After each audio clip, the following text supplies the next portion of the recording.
From resuscitating a devastated artistic scene to film festivals in the mountains and on the beach, we're bringing you all the latest in movie news in today's show. And we're starting off with an incredible story of triumph over adversity. The film Kabullywood features a group of friends who decide to open a cultural centre in war-torn Afghanistan. The Ayoub Cinema was once the biggest and most luxurious movie theatre in the Afghan capital, but years under the Taliban saw it reduced to a mere shell of a building. The road to renovating it is fraught with difficulties and even danger in a film that blends fiction with reality. Catherine Viette and Julien Sauvager tell us more. In an Afghanistan devastated by wars, 4 young culture-loving students, against long odds, embark on an ambitious project to renovate the largest cinema in the capital.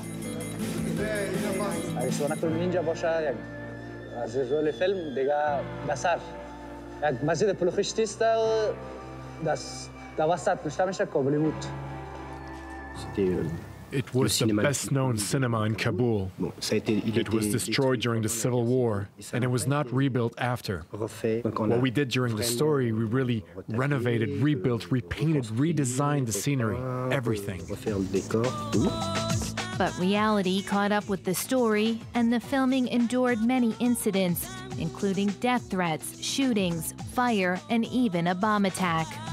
For Farah Joya, who plays the role of the fundamentalist brother, real life turned out to be more violent than depicted in the film.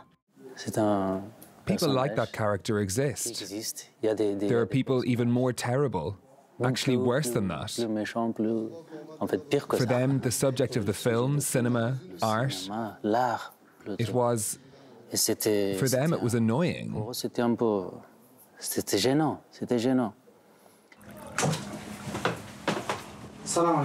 French director Louis Meunier subtly mixes fact and fiction, blurring the border between film and documentary.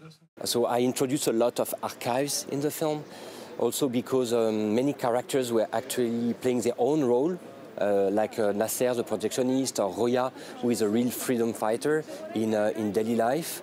So we were using like real sequences, so like the opening of the cinema in the end is a real ceremony. Nasser and Roya still live in Afghanistan. For the others who have been refugees in France for several years, returning to their home country was a moving experience.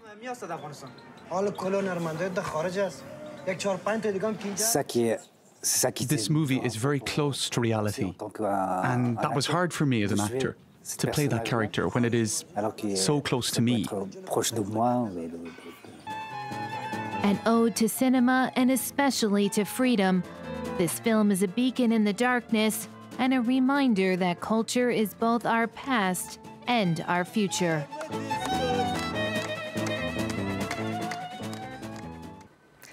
We're going to the heart of France next, to the Auvergne region, where Clermont Ferrand's short film festival has started. 160,000 visitors are set to attend this, the 41st edition, and from animated gems, brilliant comedies to documentaries and kitchen sink dramas, there's plenty to choose from, as France 24's Renaud Lefort and Julia Seeger found out.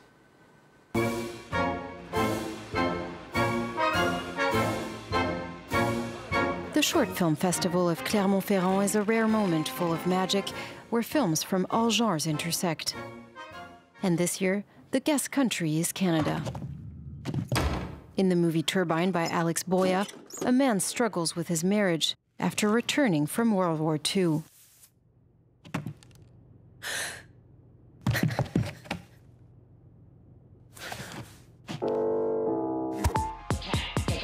Among other selections of this year's international competition is Haas. Young Mackay is a homeless queer boy that's been rejected by his family. He finds comfort in dance and the ballroom community, an underground LGBT movement composed mainly of Black and Latino gay and transgender youth. When we see these characters in contexts where they're not able to be themselves freely, we see a rigid camera, we see desaturated tones, we see a muted nature in their character. So when they're able to express themselves, the color palette extensively opens up, and we see movement and energy, and it's visceral and exciting. So I wanted to create a clear distinction for the viewer who's unaware of what ballroom culture is and what kind of visceral energy that can give you. On a whole other note, visitors can rediscover the initial works of great Canadian directors, like this short film from Denis Villeneuve. You can also return to the origins of cinema with Philip Barker's films. This Canadian director often upends gravity, with his characters floating over landscapes and colliding with strange machines. On the sideline is the national competition. Céline Duvaux is part of the jury. She gives us a few tips for making engaging short films. The best stories are those you absolutely want to tell your friends over the phone. We tell them, well, because we want to shine and show that something incredible has happened in our lives. We put a lot of passion in trying to make a friend laugh. It's important to be understood, and we can't be understood on topics that we don't know well. And someone who knows her stuff is Princia Carr. In her movie Barcelona, 12 teens from her hometown Marseille imagine stealing a van to travel to Catalonia. Oh, ça fait 40 ans on est sur le même jeu, j'ai vraiment envie de me tailler, moi. On n'avance pas. Non, mais en fait, avec ou sans jeu, tu pars pas. J'en ai marre, moi. Je sais même pas pourquoi je suis là. Mais je sais, c'est que dimanche, tu vas nous faire ta crise. Tu vas nous faire ta crise chaque dimanche, en fait. Mais mon frère, c'est un jeu, c'est qu'un jeu. On va jamais nulle part. Au début, ils trouvaient ça. At first, they all thought it was strange. They'd say, it's not a movie, we're not really going to Barcelona. And then they admitted that they often play that game. When they're confronted with a problem, they imagine that everything is allowed and that everything opens up to them. Et que tout s'ouvre. Ah, vaut mieux rêver que de rien faire. Qu'est-ce que tu me racontes, toi? Non, moi, j'ai tout est possible. Tu sais, à quelqu'un un jour, il m'a dit que de rêver d'un truc ou de le faire, ben, c'était pareil pour le corps. But the best up-and-coming directors are perhaps among these kids. Workshops have been set up to help them stand in the shoes of Méliès, and they already seem to have the basics down. We drew characters, then each time we took pictures, and then we recorded our voices.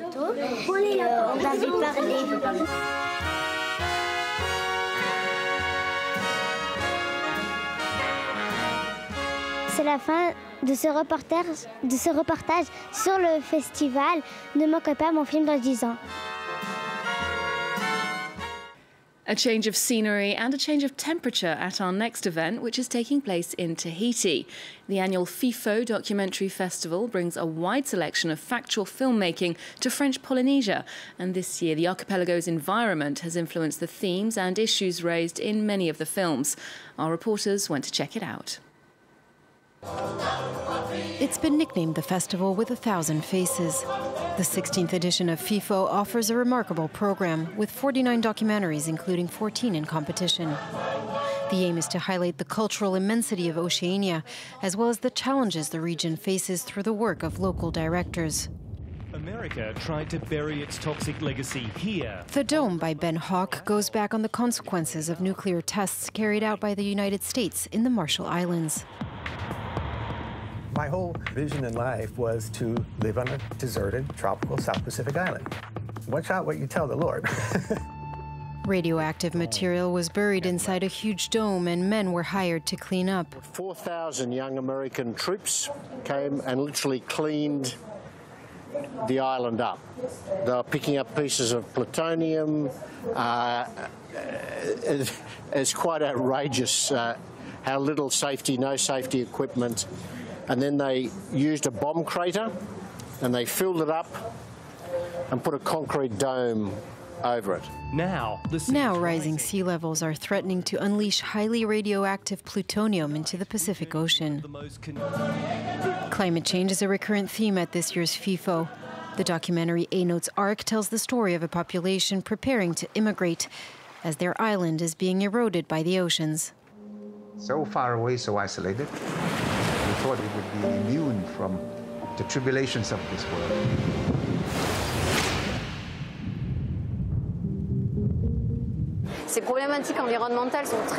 These environmental issues are very pressing, very poignant. It's an important message that FIFA wants to spread. We show these documentaries to kids in schools as well, here in Tahiti, but also on other islands, islands that are even more affected by climate change. FIFA also touches up on the identity and history of these Pacific islands. The documentary Patutiki, the tattoo art of the Marquesas Islands, digs deeper into this ancestral technique, a unique type of art by its graphic richness and the density of the patterns upon the body. It was important to let the Marquesans speak about their memory, to tell us more about what is left of this ancestral technique. These patterns are very popular throughout the world, without people really knowing the story behind it. FIFO highlights the fragile equilibrium people living in the Pacific Islands are looking for, some wanting to stay in remote areas at the rhythm of the day's fishing, others aspiring to more modernity. We're wrapping up the show with a keenly awaited release featuring Steve Carell and Timothée Chalamet in starring roles. Beautiful Boy is based on the father-son memoirs of David and Nick Sheff. The film tackles drug addiction, psychological torment and family ties. We'll leave you with a preview. For more arts and culture, do remember you can check out our website, and we're also on Twitter, Facebook and Instagram. There's more news coming up on France 24 just after this. I need to find a way to fill this black hole in me. I still have a family. I want them to be proud of me.